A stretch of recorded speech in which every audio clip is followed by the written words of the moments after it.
I'd say that the one good thing out of these government regulations is the new process of getting your clean vehicle tax rebate. So prior to 2024, you would purchase a vehicle, you would get with your accountant at, let's say in March or April the following year, say, hey, in 2022, I bought an electric vehicle, I made X amount of dollars, what do I qualify for my tax credit for when I file with the IRS? Now they're putting that on dealers. And there's a program that dealers go into. You have to specifically sign up for this. All of our dealerships have. Deal comes into the store, says he's going to buy the vehicle. He says, I make X amount of money.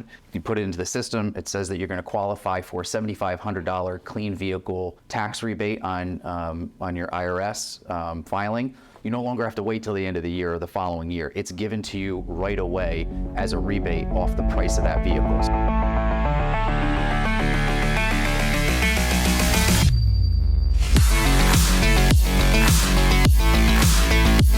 This is the Healey Brothers Show. All right, guys. Well, welcome back to the Healey Brothers Show. We got my brother Dylan, my cousin Brian. This episode we're missing Nicky today. He's out, but he'll be back for further podcasts for sure. He's the guy that puts it all together and keeps us all on the same page. So hopefully, Scramble Brain Jake can keep us on task today. But today's more just an outline of how 2023 went, how 2024 is going so far in the quick month that's already about to go by already. It's amazing. And kind of what our goals are as Healey, what our goals are for the community, what our goals are from what we're hearing from the factory, what they're doing. So let's just do a little recap on 2023, and I'll start with Brian. So what are your biggest losers for Healey, the biggest winners for Healey, but also what you're seeing in the auto industry from pretty much everything? Just, we can be pretty broad here, and then we'll go back and forth on it. Yeah, I mean, I don't think that Healey Brothers truly had a biggest loss for 2023. I'd say that the biggest loss was maybe some of our tenured employees. We lost Andy Helfman, who had been with us for about 10 years, and he retired. By lost, retired. Yes, retired. Let's clarify. Yeah, and then he's golfing. Yeah, a longtime employee, Betty Malecki from our accounting department. She had spent 20 years with us, and she's retired now too. So, other than that, I mean, I think it was a win-win year in 2023 for the Healey organization. So would you say our the amount of vehicles we serviced and sales and all that's up to par? We thought it was a big win overall? Or? Yeah, obviously we had a service manager and fixed ops meeting yesterday. We realized that service is what really carried the organization last year, so that was a big win for us. Used vehicles are coming back into market where we're able to get more in stock and offer more to our customers. Last year in 2023, we won the Hudson Valley's best used car dealership for the Hudson Valley. That was a big win for us. But yeah, I'd say no big losses. That was a minimal. Yeah, I would agree that our service definitely carried the load, and you're hearing all the other stuff throughout the auto industry. Service is decreasing for certain dealers. They're losing it to the mom and pop shops and the Valvolines, and we seem to create more ROs, add more customers, really take care of our clientele. And I think that's you've seen the growth when other stores are not in our area. So that's a huge highlight, and we addressed it yesterday, and it goes to our team that's at every store. They're doing a phenomenal job, and can't thank them enough. Yeah, and opening the two new locations, the Mitsubishi location in Middletown and the new Lincoln store in... And then Hyundai just missed the 2023, and we just opened that this week. So, All right, Dill, up to you. Biggest winners, biggest losers. I'm going to back Brian here. Usually the biggest losses in the Healey organization is when you lose tenured employees, and that's really all, in 2023, that's what we lost. We lost 2 tenured employees that, I don't want to leave anybody out, but that's typically our biggest loss is when when people step away from Healey Brothers or retire. So when it comes to biggest wins, you just heard us speak about, we moved Mitsu to a standalone Mitsubishi store. We completely renovated the old Mitsubishi store, made it into a standalone Lincoln facility, state-of-the-art, beautiful, one of the most beautiful stores I have seen in person. It's got a water wall. Yeah, it does have a fountain, a water wall. But and then you just talk about our Ford consolidation. So we went from a little tiny Ford Beacon store that we bought I can't really remember when we did buy it. 5 years ago. 5 years ago. Yeah. Phenomenal investment. Yeah, great investment. We consolidated that Ford dealership, took over Friendly Ford in Poughkeepsie, and we've all seen what that store does, especially the service department. It's amazing. Sales have been great. I guess it's a testament when a bunch of Ford reps come in and kind of see what we're doing to change the culture and change the atmosphere of that store, increase sales, increase service, whatever it is, And you can see it from the consumer too. The consumer side too seems to really like what we're doing there, and the combination and the way they get treated, and the vehicles, the way they get maintained, and the training and the upgrades to the facilities we've done slowly.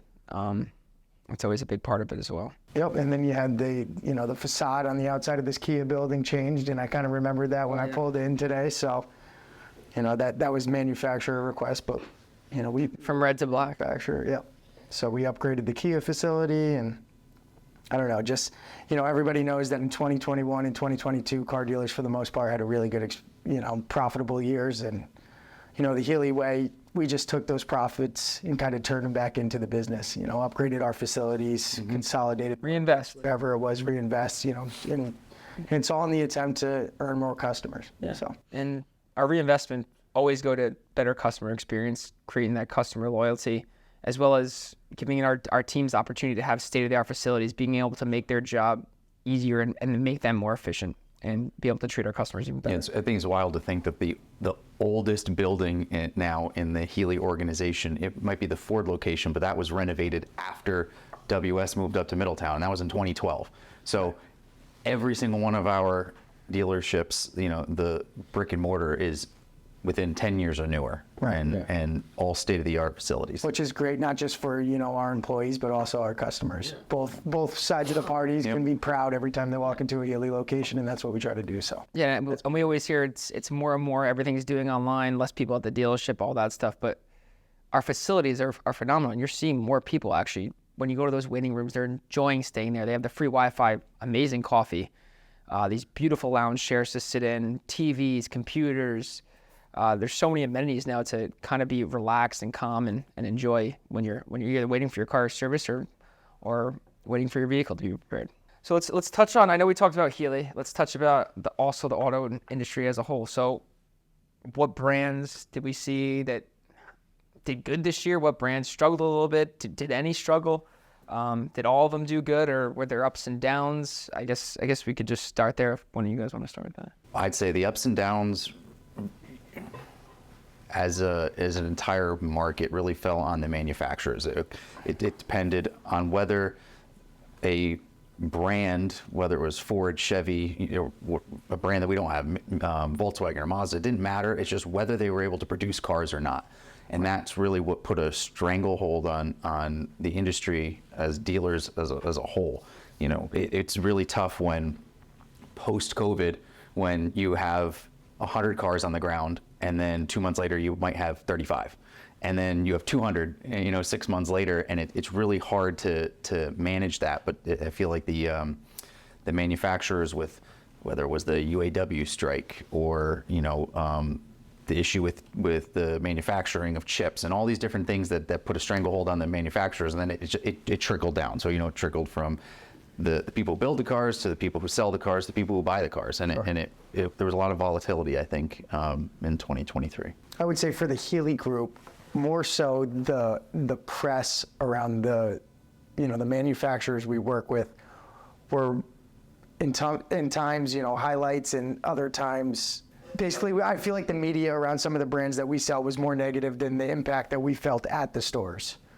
For example, you saw some of the companies we work with take these huge initiatives on electric vehicles, and whether they were going to produce 300,000 Lightnings, but now you're starting to see it, the mass adoptions of these electric vehicles kind of dial back a little bit. Mm-hmm. Manufacturers are taking the necessary precautions to dial back that production and kind of double down on hybrids or ICE vehicles, whatever it is. But there was a point where there was this mass push for electric vehicles, and we're kind of seeing that come back a little bit.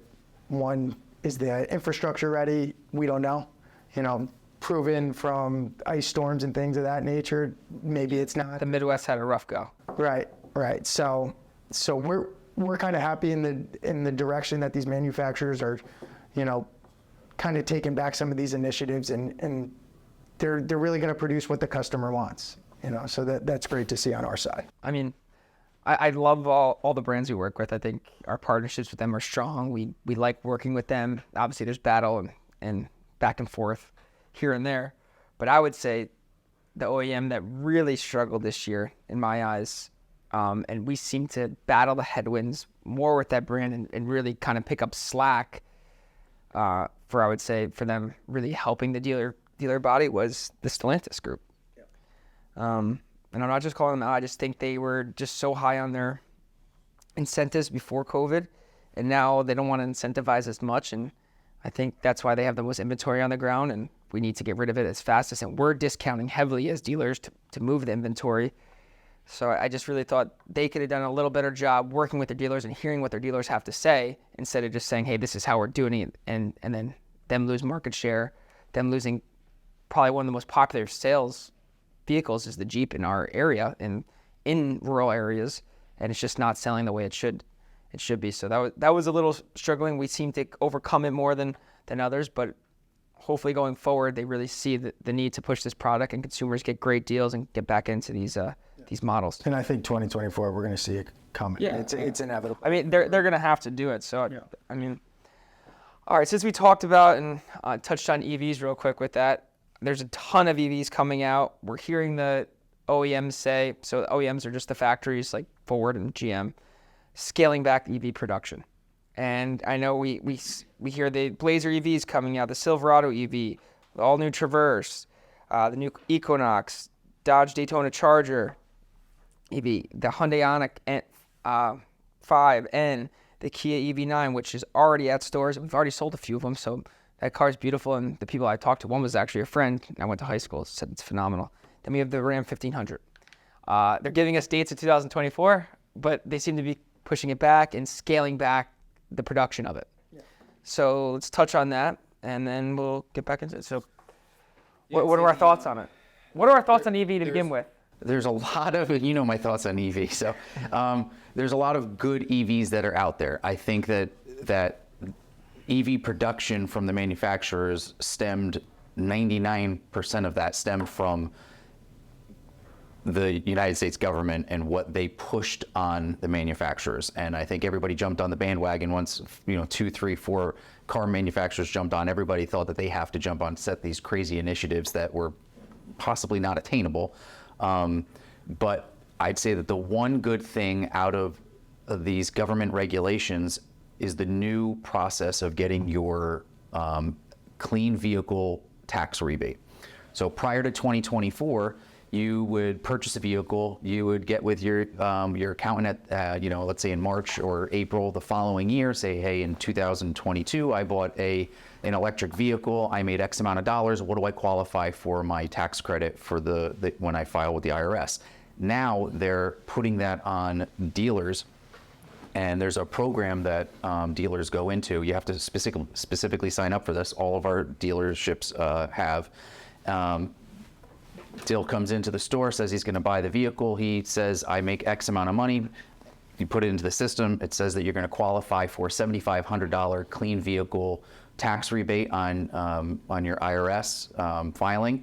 You no longer have to wait till the end of the year or the following year. It's given to you right away as a rebate off the price of that vehicle. So that $45,000 vehicle now is a sub $35,000 vehicle, and it's paid right up front.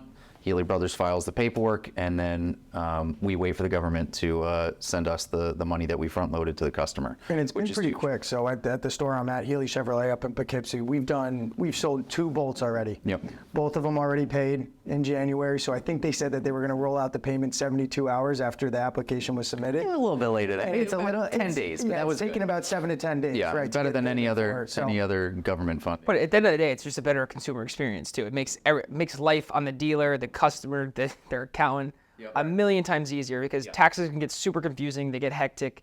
the season's usually out of control. Everyone's all over the place. So it is a better process. So we're thankful for that, and it keeps everyone organized and structured. So So in my opinion, that's the number one thing, the best thing that came out of the EV as a. well, and the government getting involved because they're pushing all these EVs, and they're kind of just like, hey, this has to get done. You have to sell all these EVs, but kind of not on the back end of it. It's the way of selling it. Hey, What the hell are you doing? I think EVs are getting better. The ranges are getting better, and like you said, I think the manufacturers are gonna make really good EV batteries, but put an internal combustion engine in it. A hybrid vehicle that just gets a super long range EV, but also has that engine in case of an issue like in the Midwest when you need to fill up on gasoline. What's interesting is I'll circle back to the IRS bringing that initiative to the table with taking that $7,500 up front, is that it has also made it easier for our salespeople to give advice on the $7,500. So before,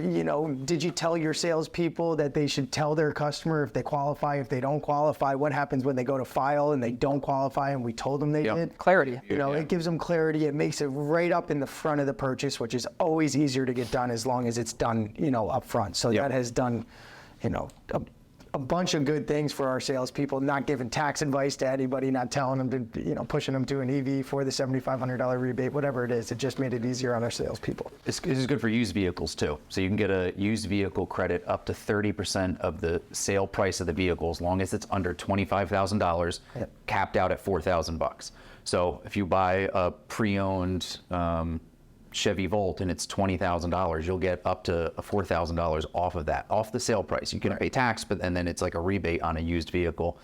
Healey Brothers does the paperwork and front loads it to you. You electronically sign off everything, and that's a huge savings. Yeah, it was never easy. You had, when you're trying to give advice, you have single family or single parent homes. You got 2-parent homes. Now you're looking at income thresholds. Do they make more than $150,000 by themselves or $300,000 to combined? It was really hard for our sales professionals to give accurate advice. Yeah, you needed your doctor to try to figure it out. It was tough. It wasn't easy. Streamlined it a little bit. Yeah, it did, for sure. So let's do a little spit off on the topic. So what are your actual personal thoughts on EV? I mean, don't get me wrong, they're such cool vehicles. They're well made. Now the infrastructure in our area, there's billions of dollars pouring into that. And most people actually don't really need to have range anxiety because they're not driving that far and they can go back and forth from home and charge their vehicle. That being said, I'm a believer. I think EVs, yes, they're going to be a big part of our future, but the hybrid is the perfect vehicle for the American consumer.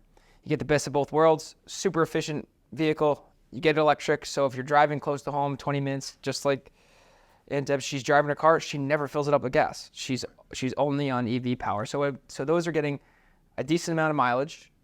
You never have to really use gas. If you do gas, say you do that long road trip in the summer when you're going on vacation or ski trip, whatever it is, you're really not worried about anything. And they're beautiful vehicles. They have all the technology in the world like the EVs do.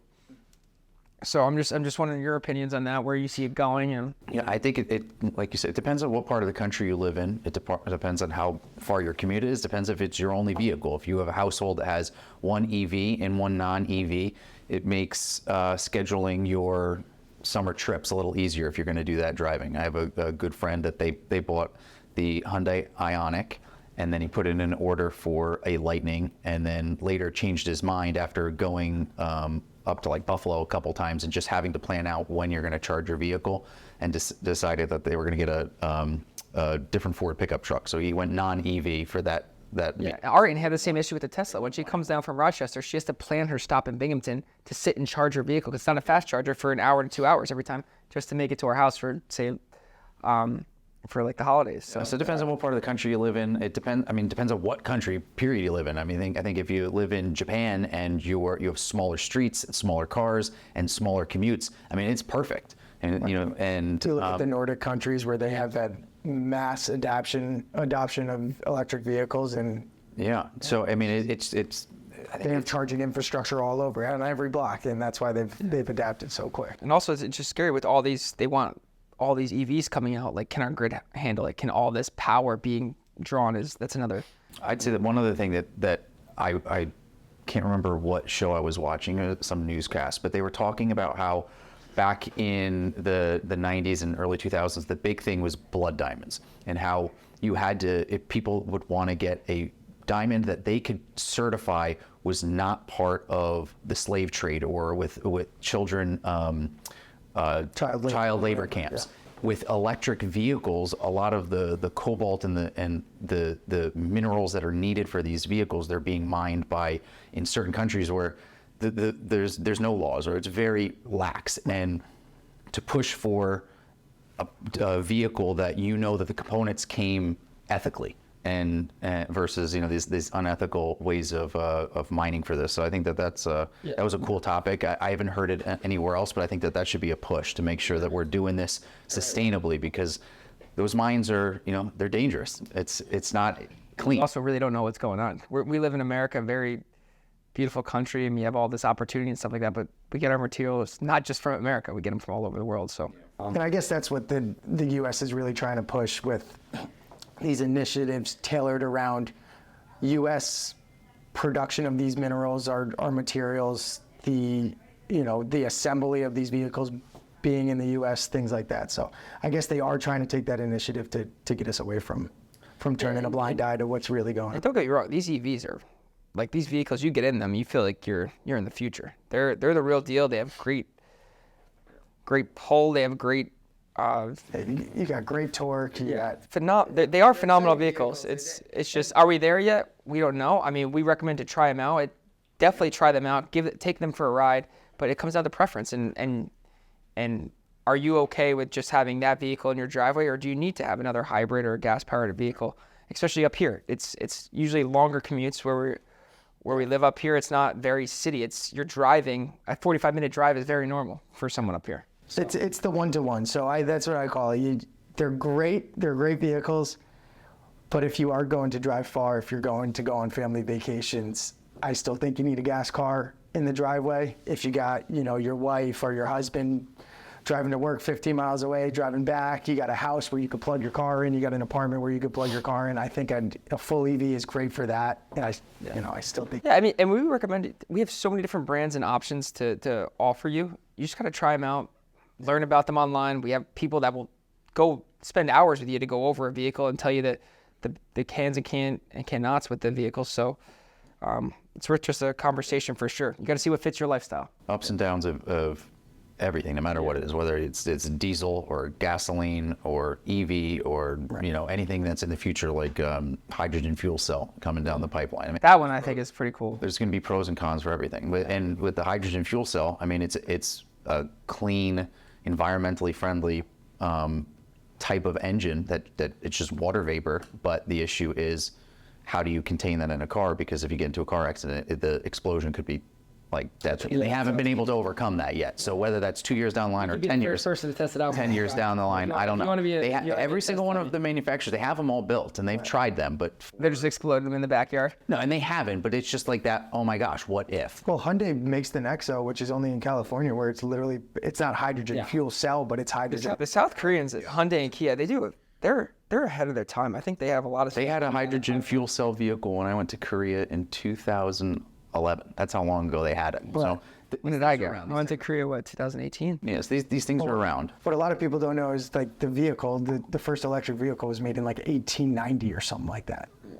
Actual fact. We're gonna have to fact check them on that one, Steve. No, check it. Check it, Steve. Pull it up. So now that we talked about EVs, what's coming out, the manufacturers slowing out, what are the biggest headwinds this year? Is it the consumer spending habits? Is it consumer debt, or what are you seeing in the industry for the biggest headwinds, not just for Healey, but the auto industry as a whole? Yeah. Where are we at with that? What I'm seeing, credit's tightening up. Rates are still at a 20-year high. It's getting harder for individuals that, if they want to buy a new vehicle, there's no doubt about it. I think you'll see in 2024 big incentives coming from manufacturers to kind of help the consumers out with the interest rates or whatever that may be, rebates if you drive one already. And that is, if you drive a Chevy Silverado, a rebate on a new Chevy Silverado. But, rates are the biggest thing. I know the Fed predicts, I think it's 2 to 3 rate cuts this year, which is going to be great for consumers. But yeah, you've certainly seen people's budgets tighten up, on the ground level. And, credits tighten up. People are getting a lot more conscious about their budget. But according to Cox, their study that's came out in the fourth quarter is that consumer spending and sentiment towards spending is still good and it's still high. Right. So that's the confidence the consumer has in the economy and the market is still good, which is phenomenal for us. And Cox Automotive is like the biggest fish in the sea. You know, that's going to be a constant wait. Yeah. But right now it seems okay. Granted, the first month we're seeing a little slowdown. We're having ups and downs weekends, and we're seeing it retail. Service is still pushing decently strong, so that's good as well. Service is rocking and rolling. I think that's the biggest opportunity. So I think as a group we could probably talk about, we're seeing hopefully rates coming down. The tightening and inflation has come down. We're hoping that we can get these rate cuts, but at the same time our factories are coming out with very competitive rates. Like you have 0% for 60 months at some of our brands. You have very, very favorable leases coming into the market now, and the factories and their credit arms pushing it to help consumers get the vehicle at an affordable rate for them. So, Brian, what are your thoughts on it? I think inventory levels of new vehicles is much higher than it's been the last 3 years. So manufacturers went from having a very short day supply to having a 2, 3, 4 month supply of vehicles, and in order to get rid of those, they're going to have to put incentives on them, as you touched. So I think you're going to see that. We're in an election year.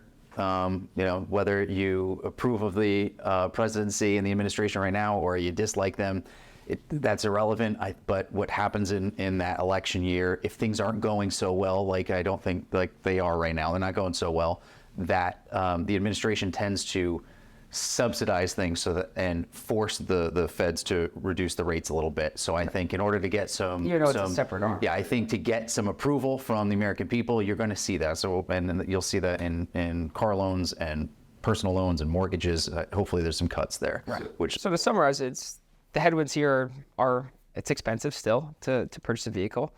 We're seeing the factories coming to the table to really drive more customer traffic, but also the customer pocket's tightening. So that's another big headwind too. Do I think it's going to be a downward crash? I think you're going to see a little plateau of vehicles being sold and people spending money and being a little more conscious of their spend because obviously you can't survive without money. So I think those are probably I think we hit a spot on with the rates and so forth. Yeah, and I think our hope from car dealers is that the manufacturers don't go back to this glutton of inventory. Oh yeah, flooded us with in 2018, 2019, and now you're managing 400 or 500 cars on the ground. So yeah, that's at some of our stores alone per store. I mean, I think at Ford sometimes our one big Ford store had 700 vehicles on the ground, but that's also when rates are low and you can hold all these vehicles. I think at the height we're probably around 5,000 total cars in stock. At the low point, not super low point as soon as COVID hit, but in 2021, 2022, we were around 1,300. At one point at COVID, I think we only had 20 available vehicles to sell at one point when we had like nothing left. I think it got like that low where they just cut everything off and there was like 20 vehicles. So. I mean, I'd say that we're at a good threshold right now. We have options. We have the vehicles for the consumers so they can have some choice again, which is always nice for them. I mean, in America, everyone likes choice. So having the choice and the right lifestyle fit vehicle for them is very, very important. So that's also nice to see on the lots. I think it's the first time the Chevy store I'm at has had all models on the ground at once. And that's what has it been 4 years? 3 years? 3 years, yeah. It's crazy. Yeah. Now we're going to go, we've been talking a lot about new cars and we're talking about how important they are, where we're going with them. The factory's helping us out, more inventory on the ground. But now I want to talk about used cars. I know we always talk about we need to have more used cars. It's a tough market out there. You're seeing all like Vroom shut down and these other big used retailers completely just shut down. And they're backed by like Sonic's 11 store used car dealers. They just shut it down. Like they're a publicly traded company and they're shutting down those arms of their business. I think 2024 is going to show which dealers were disciplined in the last 3 years. With their inventory. With their inventory, with how they purchase vehicles. How they move vehicles. I think 2024 is going to get a lot of wrinkles out. Yeah. It's going to be interesting to see. And I'd like us to see it. I'd like to see Healey add more used vehicles to our inventory because I think you're getting that more affordable now, and we have 50 affordable vehicles, but if we can get 75 to really help the consumer get in a vehicle they can use that's reliable every single day. So we have Brian, the used car director. If you want to touch on where you're seeing the used car market, what your goal is for Healey. And Yeah, I think values as a whole are going down, especially, so it all stems from a couple different components, but, are there rebates and discounts on new cars? If there's rebates and discounts on new cars, then that used 1-year-old vehicle is not going to be priced the same as what a new one was when vehicles were being sold at MSRP or with market adjustments.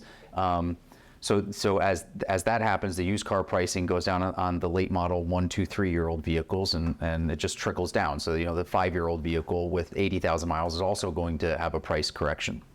And we see that retail, we see that wholesale. Again, back to the manufacturers when they're able to produce vehicles and supply the national rental companies with vehicles.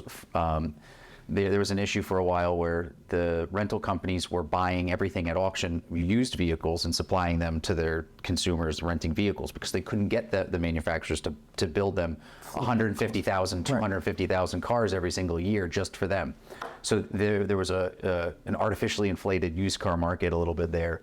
All that's pretty much going away, and it's back to the typical month-to-month price decline of used vehicles. There's a incremental change every single month. it seems like it's changing weekly sometimes. Yeah, it does. Yeah.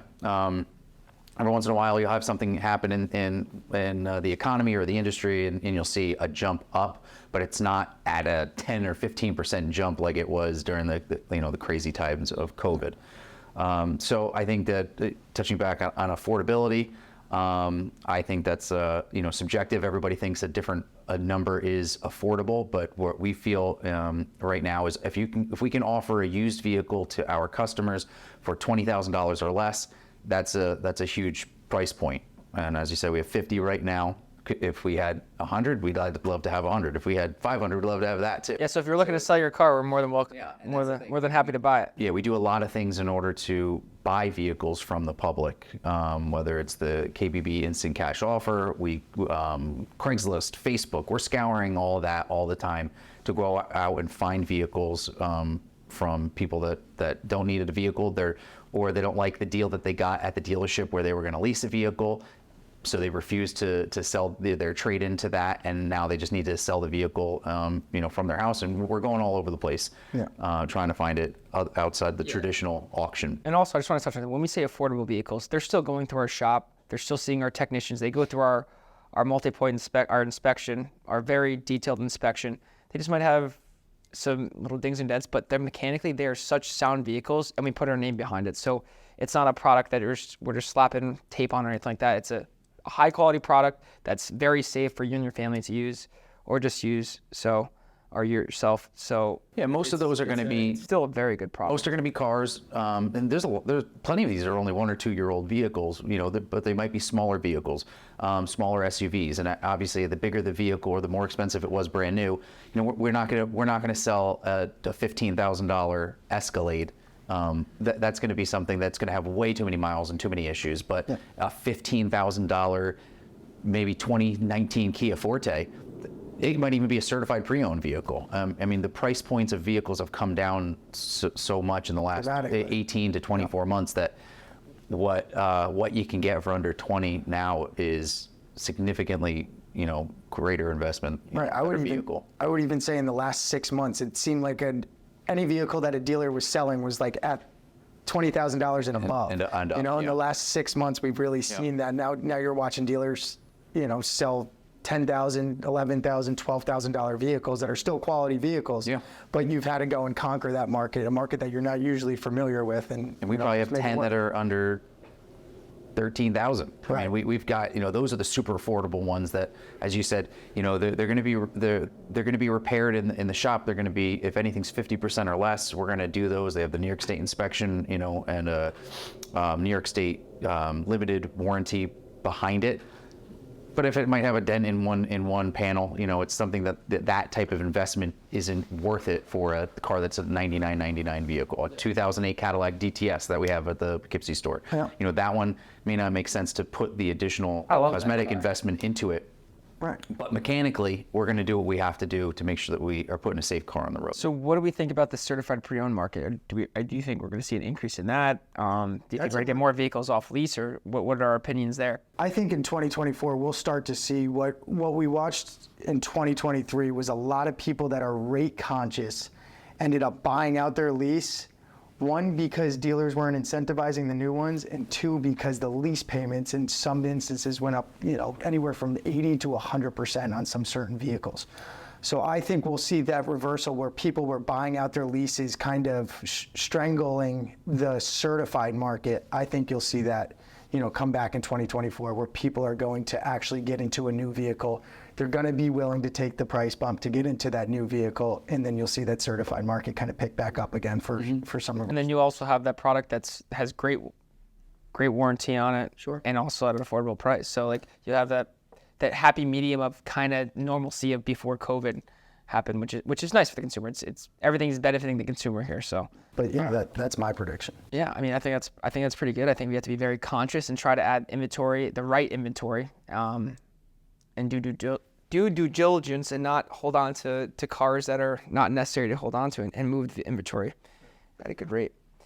So where do we see, now that we're just talking, we touched on service a little bit earlier today, how well it is going, and consumers trusting in us, and more coming in and just not just maintenance, but their repair work and everything. Where do we see it going in 2024? Do we see growth? Do we see a plateau? And why is it going to be so important for us to stay here? I know we touched on it earlier, but let's just touch on it again real quick. I think it kind of ties back to the point I just made. People are keeping their vehicles for longer, and there's no doubt about that. We watched lease penetration kind of go from 30% in our area down to super low percentage, whether it was single digits or 10 up to 50% usually before car. Right. So we've watched that happen. So what that means is that people are keeping their vehicles longer.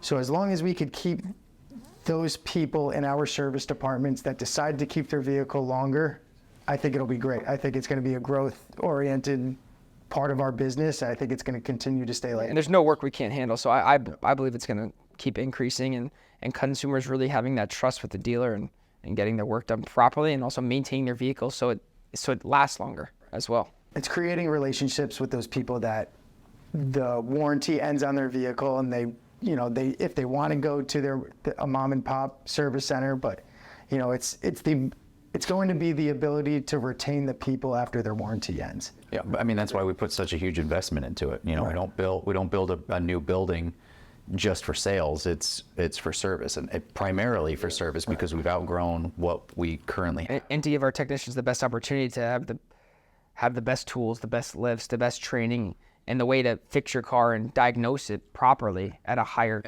Yeah, and that's the thing. I mean, there's no knocking of a mom and pop, as we call it, mechanic. I mean, there might be a great mechanic at that shop who can take vehicles and repair them fantastically. Right. But it probably for a 10 or 15 year or older type vehicle. These new vehicles have such specific tools and programming and all these things where you have to be certified on it to even know what you're doing. And electronic troubleshooting with tools just from that factory. And we invest in these tools so we can diagnose the car and get to the bottom of it. It used to be back in the day, maybe only a BMW or a Mercedes had to go to one of those, or you had a couple outside repair shops that somehow got their hands on the tools and could repair those vehicles. That's what everything is now. I mean, they're so sophisticated, and you got to know what you're doing. I mean, the technician training that we put into in the factory, and the OEMs have our guys do is crazy. I mean, they go through a lot of training. It's constant training to learn about these new cars. And I know I keep talking about diagnosing, but these cars are complicated. They're not just an engine and wheels. They have computers all over the place, sensors all over the place. Any little thing that's out, they're troubleshooting different wires all the time. So it takes a lot of training and technology to make it work, and that's what makes our service department so great. And I think we're really going to see growth there and helping the consumer. All right, so to wrap this up a little bit, it's kind of a loaded question here. So what are the goals for Healey in 2024? Whether you see them as goals you're seeing in 2024, the opportunities for Healey And what is our idea of adding more stores? Do we have opportunity there and bringing more stores into the family of stores we have now? I kind of put some thought into this one before. Lead the way. Lead the way here. Us being You took notes. You cheated. Yeah, no, I did not take notes, but I put a little thought into us three being third generation car dealers, actively in the business. We do see from that 30,000 foot view, but it's not our call whether to acquire more stores or sell a store, whatever that may be. So I think as third generation, us actively being in the stores, I think it's our purpose to make the 9 stores as efficient as possible. Whether it's used vehicles, service, sales, whatever it is, we'll let our dad and mine and Jay's dad and Brian's dad, we'll let them make those calls on the acquisitions or the sales of some of our dealerships. But I think, we got to take a stance on how do we make 2024 as efficient as possible. So what are your thoughts on how to do that? What are your thoughts? I'm asking you. What are your thoughts? I mean, some goals for Healey is to obviously keep sales going, maintaining our consumer at a high rate. You don't want to see these negative reviews or anything like that. I think the biggest opportunity in Healey is continuing training of our staff. I think that's a huge opportunity in any business. I know we have great reviews everywhere we go, and people say how good we do, but you could always be better. You could have every single person on your team train the right way, whether it's just getting someone a cup of coffee or those little things. And I think that's a big opportunity for us to take it to the next level and really separate ourselves from the local dealers and on how we take consumer experience, consumer loyalty, and offering different programs to maintain that consumer. I think that's always an opportunity. I think it's the biggest opportunity to really, really do that separation of other local dealers. So that's mine. I think training is always important. And consumer experience, I think we could take it to a different level, a whole next level from what it is. Yeah, I guess when I put more thought into it, it's how do we make it as easy as humanly possible to sell and service cars for our customers. Mm-hmm. Whether that's got to be the forefront of 2024. How do we make it as easy as humanly possible to sell and service vehicles? Yeah. And seamless transaction. Yeah, and that goes with our digital experience all the way into our showroom, into our facility experience. Whether it's our websites or how you schedule a service appointment or how you buy a part or how I think a good start is we are overhauling our websites, especially our main one that gets most of the traffic. It's going to get a whole new facelift and upgrade in the back end. So, and hopefully our partners can start upgrading their technology because we have to integrate these different softwares so they can link to our DMS and CRMs. So that's hopefully we can all get on the same page there and really upgrade the digital experience so it's very fluent back and forth from the in-store experience. Brian, any thoughts on it? I think we've touched on everything. Is Healey trying to add stores? I think that, what Dill said, that's not really our decision here, but historically we're always looking for that opportunity. Sometimes the opportunity falls in our lap. Let's say like when we first acquired the Healey Brothers Ford in Beacon, and sometimes we're actively trying to acquire outside stores. The dealer group as a whole, all the dealers in the country, we know each other. So we're always talking to each other. Hey, when do you think you're going to get rid of that store? Oh, I really like that store. It's not time, but it's always like putting that. We're always at regional meetings with these guys and stuff like that. So yeah, I'm with you. It's always just putting that out there. And our customers say to us, "Why don't you have a Toyota store?" Well, it just doesn't work like that. You can't just say, "Hey, sign us up, Toyota. I'm willing to put up the money and do it." There's rules where within a certain geographical location, you either can or can't add a point, and there's a lot of investment for that too. So, are we trying to?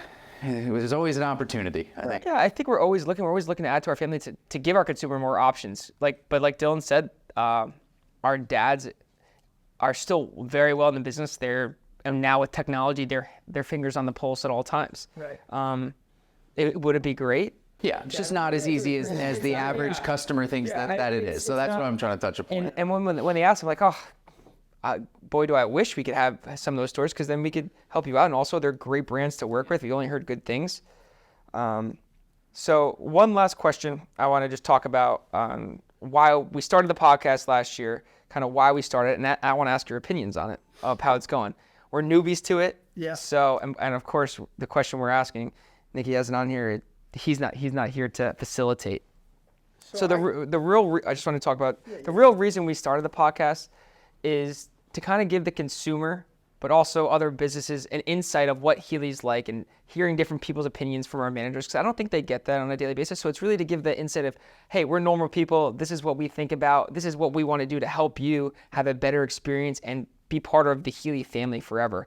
And that's kind of the high level view of it. And yeah, we don't have guests on there and small businesses to help them because we love our community. So I think that the real thing is consumer experience, to get an insight of what Healey is like, and also just being part of the community and showing us what we do and how we can help everyone.